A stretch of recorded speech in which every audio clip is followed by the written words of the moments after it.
Doctor S M. Bakhtiar Kalam ১৯৬৯ সালের May মাসে ময়মনসিংহ জেলায় জন্মগ্রহণ করেন। তিনি ১৯৯৫ সালে ময়মনসিংহ মেডিকেল কলেজ থেকে এমবিবিএস ডিগ্রি অর্জন করেন। এরপর তিনি চিকিৎসা বিজ্ঞানে উচ্চতর ডিডিভি ডিগ্রি লাভ করেন। বর্তমানে তিনি ঢাকা মেডিকেল কলেজে চর্মরোগ বিভাগের সহকারী অধ্যাপক হিসেবে কর্মরত। স্যার, আপনাকে স্বাগত জানাচ্ছি আমাদের আজকের অনুষ্ঠানে। আপনাকে ধন্যবাদ আমাকে আমন্ত্রণ জানানোর জন্য। আমরা যে গুরুত্বপূর্ণ বিষয়টি নিয়ে কথা বলবো সেটি হচ্ছে স্ক্যাবিস। যদি মোটা দাগে বলি সেটি হচ্ছে চুলকানি। এটি আসলে কি বা স্ক্যাবিস কি? স্ক্যাবিস ডায়াগনোসিস করার জন্য ডাক্তারের প্রয়োজন হয় না। আমাদের গ্রাম বাংলায় সবাই এটাকে চিনে, সাধারণ মানুষও চিনে। এটাকে আমরা সহজ বাংলায় বলি খাজলি বা খুজলি। আমরা ছোটবেলায় খুব একটা স্কিন ডিজিজ দেখি নাই। আমরা দুটো স্কিন ডিজিজ দেখতাম, একটা হলো তার মধ্যে একটা হলো স্ক্যাবিস বা খুজলি। খুজলি হচ্ছে একটা পরজীবী বাহিত রোগ। পরজীবী হচ্ছে যে, যেমন ধরেন আমাদের মাথায় উকুন সবাই দেখেছে। এই ঠিক উকুনের মতো একটা প্রাণী, এর চেয়ে অনেক ছোট, যেটা করে কি আমাদের স্কিনের নিচে বা স্কিনের মধ্যে গর্ত করে, টানেল বা সুড়ঙ্গ পথ তৈরি করে স্কিনের ভিতরে বাড়িঘর তৈরি করে এবং রাস্তা তৈরি করে সেখানে বসবাস করে। তাহলে এই জীবাণুটা আমাদের শরীরে কিভাবে ঢুকবে? জীবাণুটা ঢুকার একটা সহজ রাস্তা আছে। যেমন ধরেন আপনার স্ক্যাবিস হয়েছে, আমি আপনার সাথে কোনোভাবে হ্যান্ডশেক বা করমর্দন করলাম, তাহলে কিন্তু আমার হাতে এই জীবাণুটা লেগে গেল। বা আপনার স্ক্যাবিস আছে বা আমার স্ক্যাবিস আছে, আমি যে টয়লেটটা ব্যবহার করলাম সেটা আপনি ব্যবহার করলেন, হাই কমোড যদি ব্যবহার করেন। তারপরে হচ্ছে যে আমি একটা টাওয়েল দিয়ে, আমার স্ক্যাবিস আছে, আপনি সেম টাওয়েল ব্যবহার করলেন বা সেম বেডশিট ব্যবহার করলেন। মূল কথা হচ্ছে যে জামা কাপড় অদল বদল করার একটি অভ্যাস থাকে। হ্যাঁ, মূল কথা হচ্ছে যে যদি কারো কোনো রোগীর সাথে সরাসরি কন্ট্যাক্ট হয় অথবা কোনো একটা রোগী একটা জিনিস ধরছে, ওই জিনিসটা আপনিও ধরছেন, সেটা যে জিনিস, অর্থাৎ এটি একটি ছোঁয়াচে রোগ। আর এটা স্কিনের মধ্যে ঢোকার পরেই কিন্তু সে আর বাইরে থাকে না, তখন ভিতরে চলে যায়। এখন কাদের বেশি হয়? যারা এরকম কন্ট্যাক্টেড থাকে, যাদের খুব অল্প জায়গা নিয়ে থাকতে হয়। যেমন ধরেন এটা আমাদের দেশে বস্তিতে হয়, আগে গ্রামে বেশি হতো, এখন গ্রামে বেশি হয় না, কারণ বাংলাদেশের মানুষের অর্থনৈতিক অবস্থা অনেক ডেভেলপ হয়েছে, জীবনমান অনেক উন্নত হয়েছে। ফলে হচ্ছে যে আমি ছোটবেলায় যে গ্রামে স্ক্যাবিস দেখেছি, এখন আর গ্রামে সেরকম স্ক্যাবিস দেখা যায় না। এখন যাদের হয় ঢাকা শহরে, কাদের হয় বস্তিতে হয়। তারপরে হোস্টেলে হয়। হোস্টেলে কি করে? একই রুমে অনেকে গাদাগাদি করে থাকে। মাদ্রাসার বোর্ডিংয়ে হয়, আর্মি ব্যারাক, পুলিশ ব্যারাক, আরেকটা হচ্ছে জেলখানা, যেখানে গেলে স্ক্যাবিস হবেই। অর্থাৎ ক্রাউডেড প্লেস, যেখানে অনেক মানুষ একত্রে থাকে, গাদাগাদি করে, সেখানে স্ক্যাবিস হবে। কারণ এটা ছোঁয়াচে রোগ। এটা সরাসরি ছুঁলে হবে বা কোনো জিনিসে ছোঁয়াছুঁই করলেও হবে। ইউটেনসিলস যেটি আপনি ব্যবহার করেছেন, কাপড় বা মানে সরঞ্জাম দিয়ে আসবাবপত্র সবকিছুই। এখন একটু জানতে চাইবো যে প্রথমে আপনি বললেন এটি খুজলি বা প্রচুর চুলকানি হয়, এটি সহ আর কি কি ধরনের উপসর্গ থাকে? রোগী এসে বলবে যে ডাক্তার সাহেব, আমার তো চুলকানি হয়েছে, এই চুলকানিটা রাত্রে সেরকম চুলকায়। এটা হচ্ছে একদম পরিষ্কার কথা। তখন আমরা ডাক্তারি যে বিদ্যাটা সেটা প্রয়োগ করি। তা আমরা যখনই জিজ্ঞেস করি যে আপনার চুলকানিটা কোন জায়গায়, রোগী টিপিক্যালি বলবে যে আমার আঙ্গুলের চিপায়, এখানে এখানে এখানে, এটা হচ্ছে একদম কমন জায়গা। পরে 2 নাম্বার হচ্ছে যে আমি জিজ্ঞেস করি রাত্রে কিরকম চুলকায়। রাত্রে ডাক্তার সব চুলকায়, ছিঁড়া ফেলাই, ঘুম আসে না। তারপরে পরের প্রশ্নটা যে আপনার ফ্যামিলিতে আর কার কার আছে। এখানে কিন্তু ফ্যামিলি খুব ইম্পর্টেন্ট। যে লোক ঢাকা শহরে ধরেন মেসে থাকে, তার ওয়াইফ থাকে বাড়িতে, তার ফ্যামিলি কিন্তু তার ওয়াইফ না, তার রুমমেট। যে বোর্ডিংয়ে থাকে বা মাদ্রাসার বোর্ডিংয়ে থাকে বা ছেলেদের হোস্টেলে থাকে, তার ফ্যামিলি কিন্তু এখানে আমরা তার রুমমেট। যে তখন জিজ্ঞেস করি যে আপনি কোথায় থাকেন, যে আমি বাসায় থাকি, সাথে মেম্বার কে কে আছে, অমুকটা, তাদের মধ্যে কার হয়েছে, তাদের আরও 2-1 জনের হয়েছে, তাহলে একদম ক্লিয়ার। এটা নাম্বার 3 হচ্ছে যে আপনার সাথে একই রুমে বা একই বাসায় বসবাস করে তাদের কার কার হয়েছে। যদি এই 3টাই পজিটিভ হয় উত্তর, তাহলে এটা খুজলি বা ওই স্ক্যাবিস, আর কোনো ডায়াগনোসিস নেই। তারপর আমরা সরাসরি চিকিৎসা চলে যাই। এইসব রোগীর ক্ষেত্রে সাধারণত কোনো পরীক্ষা নিরীক্ষা দরকার হয় না। এটি আসলে ফিজিক্যাল এক্সামিনেশন করেই বলে দেয়া যায় 100% যে তিনি স্ক্যাবিসে আক্রান্ত। এক্ষেত্রে কি শিশুরা আক্রান্ত হতে পারে? শিশুদের আক্রান্ত হওয়ার সম্ভাবনা সবচেয়ে বেশি, কারণ ওদের স্কিন খুব নরম এবং এই জীবাণু, আমি বলেছি যে সে চামড়া ভেদ করে চামড়ার নিচে সুড়ঙ্গ পথ তৈরি করে।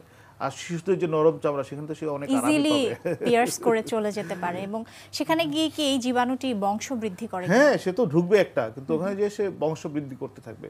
তার কাজই হচ্ছে ওখানে বংশবৃদ্ধি করা, তার জীবন ওখানে চলতে থাকবে, তার পুরা মানে তার জীবন জন্ম থেকে মৃত্যু পর্যন্ত সে ওখানেই থাকবে, যতদিন পর্যন্ত আপনি না মারবেন তাকে চলতে থাকবে, তার ছেলে মেয়ে হবে, তার নাতি নাতনি হবে, চলতে থাকবে। অনেক সময় এইভাবে আমরা আরও একদিন কথা বলেছি যে সোরিয়াসিস নিয়ে কথা বলেছি, সেখানে আপনি বলেছেন যে এখানে ইচিং করার পরে কোনো ইনফেকশন হওয়ার চান্স থাকে না, কিন্তু এক্ষেত্রে নিশ্চয়ই তার উল্টো।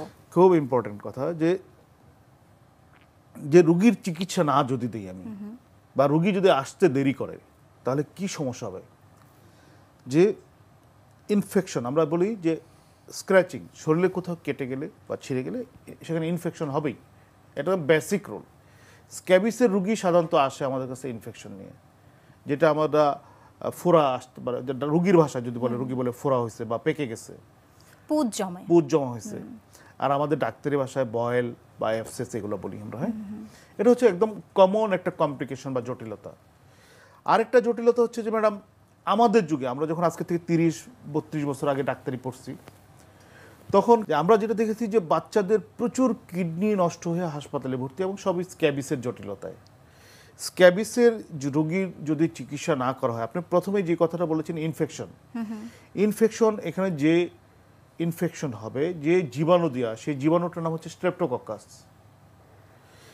এই স্ট্রেপ্টোকক্কাসের বিরুদ্ধে আমাদের বডির কিন্তু একটা নিজস্ব ক্যাপাসিটি আছে, যে বডি যে কোনো রোগ প্রতিরোধ করতে পারে, এবং সে স্ট্রেপ্টোকক্কাসকে প্রতিরোধ করতে গিয়ে এক ধরনের শূন্য তৈরি করবে।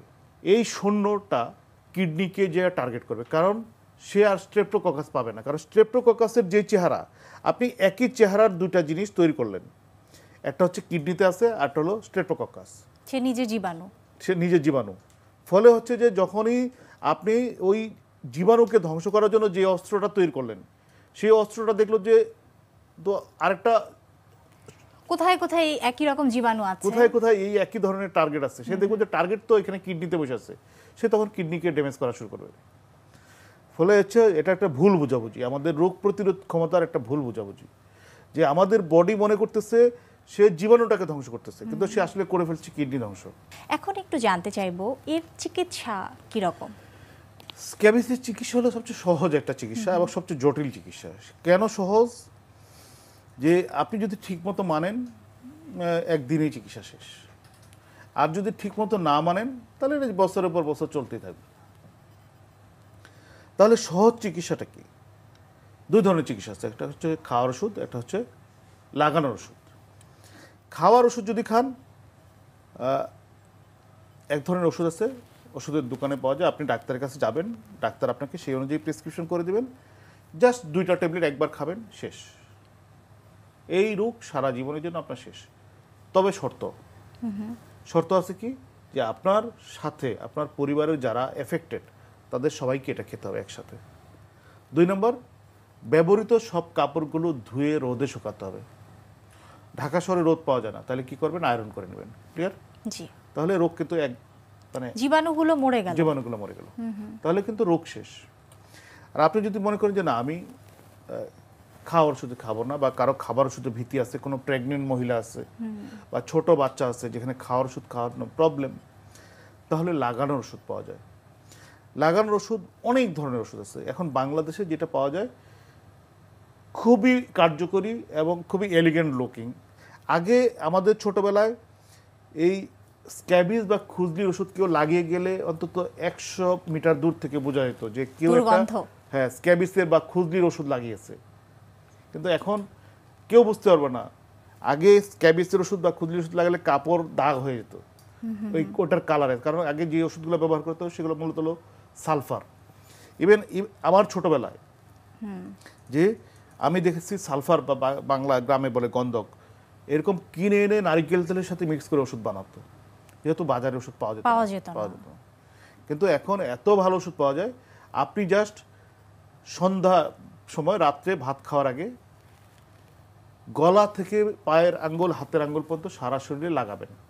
এবং এক্ষেত্রে স্যার আমরা কিন্তু ভালো একটি স্ক্রাব বাথের কথা বলি, যে ভালো করে গোসল করে, সেটা একটু বলে দেবেন। ওটা বলছি না।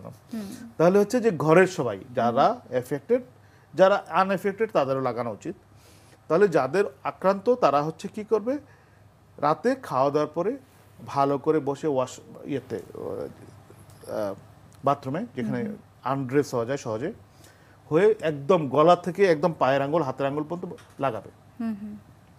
আমাদের দেশে 2 ধরনের টিউব পাওয়া যায়, একটা 15 গ্রামের টিউব আর একটা হলো 30 গ্রামের টিউব। একজন অ্যাডাল্ট মানে প্রাপ্তবয়স্ক সে 30 গ্রামের একটা টিউব সারা শরীরে লাগাবেন, আর যে বাচ্চা উনি 15 গ্রামের একটা টিউব সারা শরীরে লাগাবেন। শেষ কিন্তু ম্যাডাম। তাহলে তো ঘরে ধরেন 5 জন মেম্বার, 5 জনে একটা করে টিউব লাগাবে, তাহলে 5টা টিউব লাগাবেন। লাগিয়ে রাতে শুয়ে পড়বেন, সকালে উঠে ভালো করে গোসল করবেন সাবান দিয়ে, তারপরে সব কাপড়গুলো ধুয়ে ফেলবেন, বিছানা চাদর, বালিশের কাবার, যে কাপড়গুলো ইউজ করছেন, কাঁথা, সব ধুয়ে ফেলবেন, রোগ শেষ। কিন্তু প্রবলেমটা হচ্ছে যে এই রোগ তো শেষ হবে না। কেন শেষ হবে না?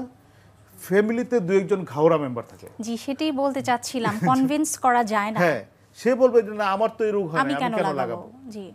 ফলে তার মধ্যে হয়তো একটা জীবন রয়ে গেছে, এখন রোগ তৈরি করতে পারে নাই, ওটা আস্তে আস্তে বংশবৃদ্ধি করবে, আবার হবে, বাকিদেরও হবে। 1 নম্বর।